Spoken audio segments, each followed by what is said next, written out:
शांति। आज के बाबा की अव्यक्त वाणी है, मुरली का सार है। ब्राह्मण जीवन का सबसे श्रेष्ठ खजाना संकल्प का खजाना। आज बाप दादा चारों ओर के बच्चों के खजानों के खाते देख रहे थे। हर एक बच्चे को खजाने बहुत मिले हैं और अविनाशी अनगिनत खजाने मिले हैं। सिर्फ इस जन्म के लिए नहीं, लेकिन अनेक जन्मों की गारंटी है। अब भी साथ हैं और आगे भी साथ रहेंगे। तो आज विशेष जो सबसे श्रेष्ठ खजाना है और सर्व खजानों का विशेष आधार है, वो ही विशेष देख रहे थे कि सबके खाते में जमा कितना है। मिला अनगिनत है, लेकिन जमा कितना है? तो सबसे श्रेष्ठ खजाना संकल्प का खजाना है और आप सबका श्रेष्ठ संकल्प ही ब्राह्मण जीवन का आधार है। संकल्प का खजाना बहुत शक्तिशाली है। संकल्प द्वारा सेकंड से भी कम समय में परमधाम तक पहुंच सकते हो। संकल्प शक्ति एक ऑटोमेटिक रॉकेट से भी तीव्र गति वाला रॉकेट है। जहाँ चाहो वहाँ पहुँच सकते हो, चाहे बैठे हो चाहे कर्म कर रहे हो, लेकिन संकल्प के खजाने से व शक्ति से जिस आत्मा के पास पहुँचना चाहो उसके समीप अपने को अनुभव कर सकते हो। जिस स्थान पर पहुँचना चाहो वहाँ पहुँच सकते हो। जिस स्थिति को अपनाना चाहो, चाहे श्रेष्ठ हो, खुशी की हो, चाहे व्यर्थ हो, कमजोरी की हो, सेकंड के संकल्प से अपना सकते हो। संकल्प किया मैं श्रेष्ठ ब्राह्मण आत्मा हूँ, तो श्रेष्ठ स्थिति और श्रेष्ठ अनुभूति होगी। और संकल्प किया मैं तो कमजोर आत्मा हूँ, मेरे में कोई शक्ति नहीं है, तो सेकंड के संकल्प से खुशी गायब हो जाएगी। परेशानी के चिन्ह स्थिति में अनुभव होंगे, लेकिन दोनों स्थिति का आधार संकल्प है। याद में भी बैठते हो तो संकल्प के आधार से ही स्थिति बनाते हो। मैं बिंदु हूँ, मैं फरिश्ता हूँ, यह स्थिति संकल्प से ही बनी। तो संकल्प कितना शक्तिशाली है। ज्ञान का आधार भी संकल्प ही है। मैं आत्मा हूँ, शरीर नहीं हूँ, ये संकल्प करते हो।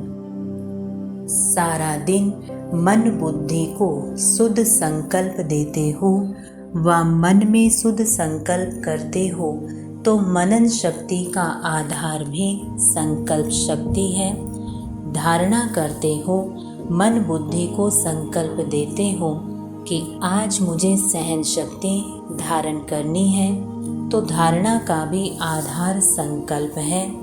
सेवा करते हो, प्लान बनाते हो, तो भी शुद्ध संकल्प ही चलते हैं ना। शुद्ध संकल्प द्वारा ही प्लान बनता है, अनुभव है ना। तो ब्राह्मण जीवन का विशेष श्रेष्ठ खजाना है संकल्प का खजाना। अगर आप संकल्प के खजाने को सफल करते हो तो आपकी स्थिति कर्म सारा दिन बहुत अच्छा रहता है। और संकल्प के खजाने को व्यर्थ गंवाते हो तो रिजल्ट क्या होती? जो स्थिति चाहते हो वो नहीं होती। और आप सब जानते हो कि व्यर्थ संकल्प बुद्धि को भी कमजोर करते हैं और स्थिति को भी कमजोर करते हैं। जिनका व्यर्थ चलता है उनकी बुद्धि कमजोर होती है, कंफ्यूज्ड होती है, निर्णय ठीक नहीं होगा, सदा मोंझा हुआ होगा, क्या करूं क्या ना करूं, स्पष्ट निर्णय नहीं होगा। और व्यर्थ संकल्प की गति बहुत फास्ट होती है। व्यर्थ संकल्प का तो सबको अनुभव होगा, विकल्प नहीं। व्यर्थ का अनुभव सभी को है, तो फास्ट गति होने के कारण उसको कंट्रोल नहीं कर पाते हैं। कंट्रोल खत्म हो जाता है। परेशानी या खुशी गायब होना या मन उदास रहना, अपने जीवन से मजा नहीं आना, ये व्यर्थ संकल्प की निशानियां हैं। कईयों को मालूम ही नहीं पड़ता कि मेरी स्थिति ऐसी हुई ही क्यों। वो मोटी मोटी बातें देखते हैं कि कोई विकर्म तो किया ही नहीं, कोई गलती तो की नहीं, फिर भी खुशी कम क्यों, उदासी क्यों, क्यों नहीं आज जीवन में मज़ा आ रहा है, मन नहीं लग रहा है। कारण क्या? विकर्म को देखते, विकल्प को देखते, बड़ी गलतियों को चेक करते, लेकिन ये सूक्ष्म गलती व्यर्थ खजाने गंवाने की होती है। ज़रूर वेस्ट का, व्यर्थ गंवाने का खाता बढ़ा हुआ है। जैसे शारीरिक रोग पहले बड़ा रूप नहीं होता, छोटा रूप होता है, लेकिन छोटे से बढ़ते बढ़ते बड़ा रूप हो जाता है और बड़ा रूप दिखाई देता है, छोटा रूप दिखाई नहीं देता है। वैसे ये व्यर्थ का खाता, गंवाने का खाता बढ़ता जाता है। पाप का खाता अलग है, ये खजाने गंवाने का खाता है। पाप तो स्पष्ट दिखाई देता है, तो महसूस कर लेते हो कि आज ये किया ना, इसलिए खुशी गुम हो गई। लेकिन व्यर्थ गंवाने का खाता, उसकी चेकिंग कम होती है और आप समझते हो कि चलो आज का दिन भी बीत गया, अच्छा हुआ, कोई ऐसी गलती नहीं की। लेकिन ये चेक किया कि अपने संकल्प के श्रेष्ठ खजाने को जमा किया या व्यर्थ गंवाया। यदि जमा नहीं होगा तो गंवाने का खाता होगा ना। अंदर समझ में आता है कि बहुत कुछ कर रहे हैं, लेकिन खाता चेक करो कि आज क्या क्या जमा किया। चेक करना आता है। अपना चेकर बने हो या दूसरे का चेकर बने हो, क्योंकि अपने को अंदर से देखना होता है, दूसरे को बाहर से देखना होता है, वो सहज हो जाता है। तो बाप दादा देख रहे थे कि जो विशेष श्रेष्ठ संकल्पों का खजाना है वह व्यर्थ बहुत जाता है। पता ही नहीं पड़ता कि व्यर्थ गया या समर्थ है। ब्रह्मा बाप को इकोनॉमी का अवतार कहते हैं। आप सभी कौन हो? आप भी मास्टर हो या नहीं? इकोनॉमी नहीं आती क्या? खर्च करना आता है? वैसे डबल फॉरेनर्स को लौकिक जीवन के हिसाब से जमा का खाता बनाना कम आता है। खाया खर्चा खत्म, बैंक बैलेंस कम रखते हैं, लेकिन इसमें तो इकोनॉमी का अवतार बनना पड़ेगा। तो बाप दादा देख रहे थे कि जितना मिला है, जितना संकल्प का श्रेष्ठ खजाना जमा होना चाहिए उतना नहीं है। व्यर्थ का हिसाब ज़्यादा देखा।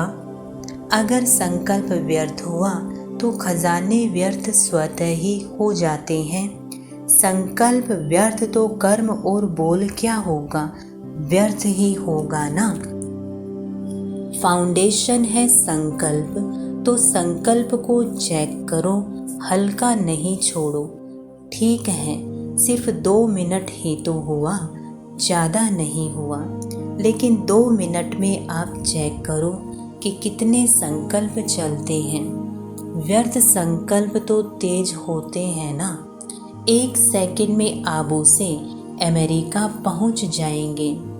वैसे पहुंचने में कितने घंटे लगते हैं? तो इतने फास्ट गति है।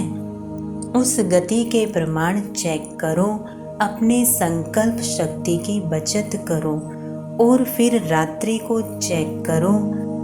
अगर अटेंशन दे करके कोई भी चीज़ की बचत करते हैं तो चाहे बचत थोड़ी हो, लेकिन बचत की खुशी एक्स्ट्रा होती है। अगर 10 पाउंड या डॉलर खर्च होना है और आपने 1 पाउंड या डॉलर बचा लिया, तो 1 पाउंड की बड़ी खुशी होगी कि बचाकर आए हैं। तो अपने संकल्पों के ऊपर कंट्रोलिंग पावर रखो। ये नहीं कहो चाहते तो नहीं थे, समझते तो हैं, लेकिन क्या करे हो जाता है। कौन कहता है हो जाता है, मालिक या गुलाम? मालिक के तो कंट्रोल में होते हैं ना। अगर मालिक को भी कोई धोखा दे दे तो वो मालिक है क्या? तो ये चेक करो कंट्रोलिंग पावर है। एक तो बचत करो, वेस्ट के बजाय बेस्ट के खाते में जमा करो।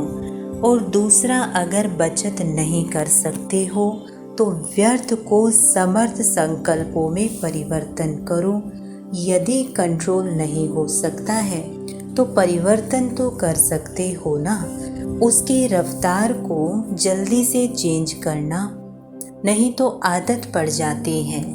1 घंटे को भी चेक करो तो 1 घंटे में भी देखेंगे कि 5-10 मिनट भी जो वेस्ट संकल्प जा रहे थे वह 5 मिनट भी वेस्ट से बेस्ट में जमा हो गए।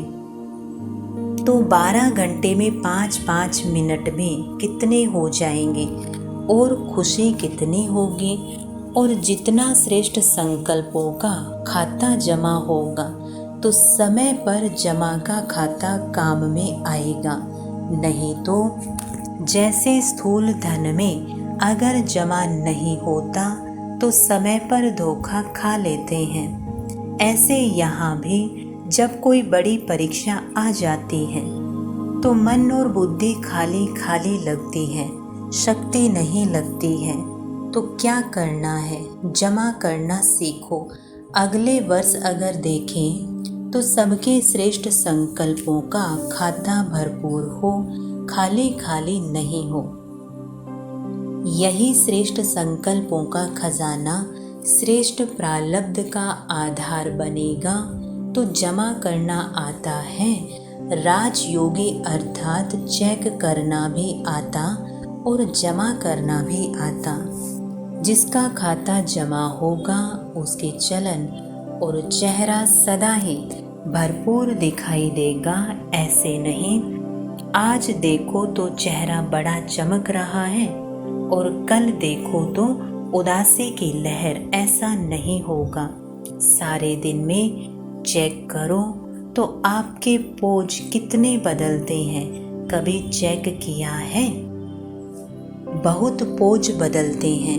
बाप दादा तो सबके पोज देखते हैं ना।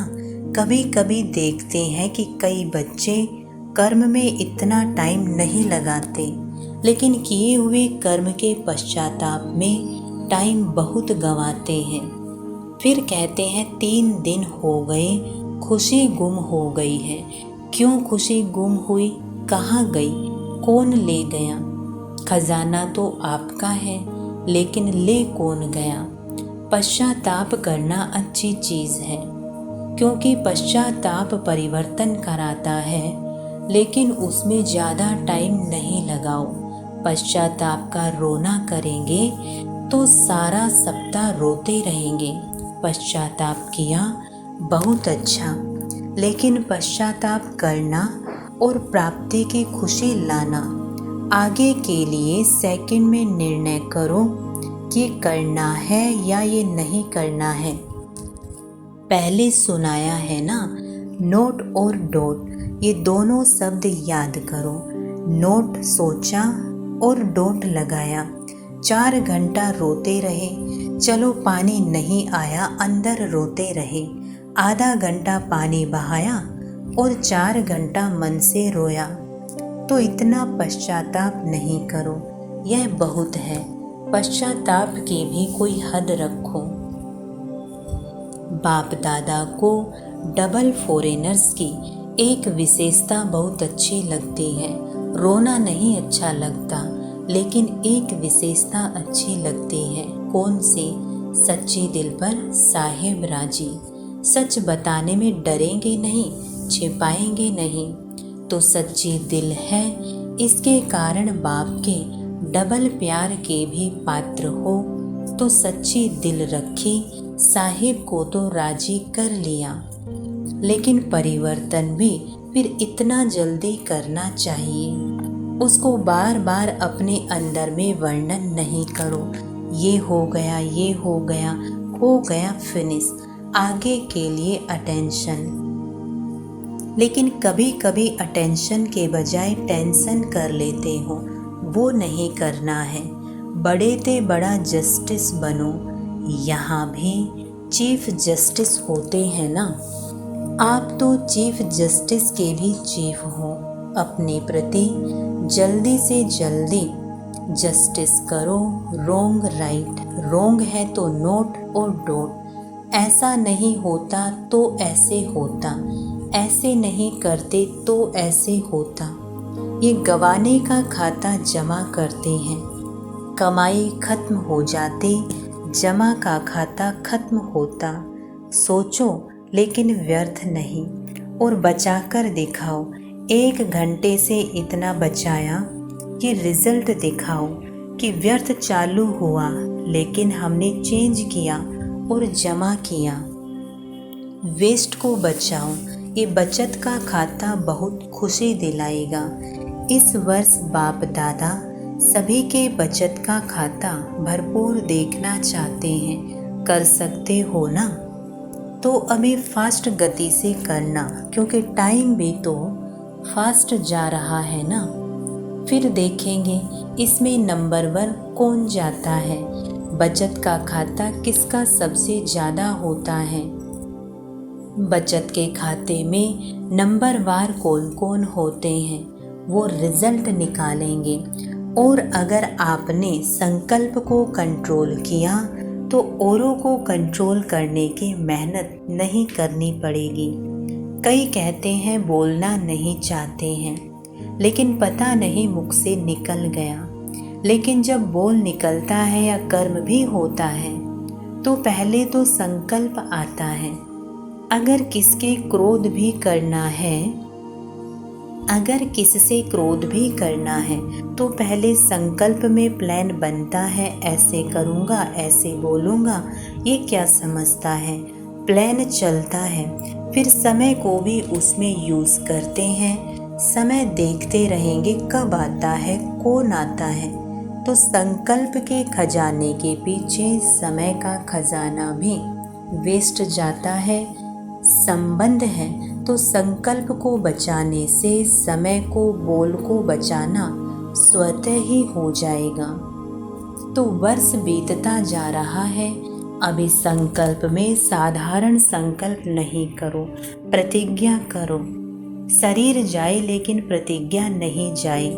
कितना भी सहन करना पड़े, परिवर्तन करना पड़े, लेकिन प्रतिज्ञा नहीं तोड़ो।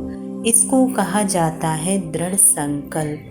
सोचते बहुत अच्छा हो, बाप दादा भी खुश हो जाते हैं। ये करेंगे, ये करेंगे, ये नहीं करेंगे, खुश तो कर देते हो, लेकिन इसमें दृढ़ता द्वारा सदा शब्द ऐड करो। थोड़ा समय तो प्रभाव दिखाते हो, उसके लिए जैसे पहले सुनाया ना कि अपने को सदा इको नामी का अवतार समझो। साथ साथ इको नामी, एक नामी और एकांतवासी। ज़्यादा बोल में नहीं आओ, एकांतवासी बनो। देखा जाता है जो बोल में सारा दिन आते हैं, उनके संकल्प, समय, सब खजाने ज़्यादा वेस्ट होते हैं। एकांतवासी का डबल अर्थ है, सिर्फ बाहर की एकांत नहीं, लेकिन एक के अंत में खो जाना एकांत नहीं। तो सिर्फ बाहर की एकांत होगी तो बोर हो जाएंगे, कहेंगे पता नहीं दिन कैसे बीतेगा। लेकिन एक बाप के अंत में खो जाओ, जैसे सागर के तले में चले जाते हैं तो कितना खजाना मिलता है। अंत में चले जाओ, अर्थात बाप से जो प्राप्तियां हैं उसमें खो जाओ। सिर्फ ऊपर ऊपर की लहरों में नहीं लहराओ, अंत में चले जाओ, खो जाओ। फिर देखो कितना मजा आता है। तो सर्व खजानों में एको नामी करो, और एक बाप दूसरा ना कोई, इसको कहते हैं एक नामी। ऐसे स्थिति में रहने वाले अपने सर्व खजानों को जमा कर सकेंगे, नहीं तो जमा नहीं होता है। तो एको नामी करना जानते हो ना? अच्छा, चारों ओर के रूहानी सच्चे डायमंड आत्माओं को सदा एको नामे के अवतार विशेष आत्माओं को सदा एक नामे एकांत प्रिय विशेष आत्माओं को अपने वाइब्रेशन वृत्ति की चमक से विश्व में प्रकाश फैलाने वाले चमकती हुई आत्माओं को बाप दादा का याद प्यार और नमस्ते। हम रूहानी बच्चों के रूहानी बाप दादा को गुड मॉर्निंग और नमस्ते। वरदान है, खुशी के खजाने से अनेक आत्माओं को माला माल बनाने वाले सदा खुश नसीब भव। स्पष्टीकरण है, खुश नसीब उन्हें कहा जाता जो सदा खुश रहते हैं और खुशी के खजाने द्वारा अनेक आत्माओं को माला माल बना देते हैं। आजकल हर एक को विशेष खुशी के खजाने की आवश्यकता है और सब कुछ है लेकिन खुशी नहीं है। आप सबको तो खुशियों की खान मिल गई। खुशियों का वैरायटी खजाना आपके पास है। सिर्फ इस खजाने के मालिक बन, जो मिला है वो स्वयं के प्रति और सर्व के प्रति यूज करो तो माला माल अनुभव करेंगे। स्लोगन, अन्य आत्माओं के व्यर्थ भाव को श्रेष्ठ भाव में परिवर्तन कर देना ही सच्ची सेवा है। ओम शांति।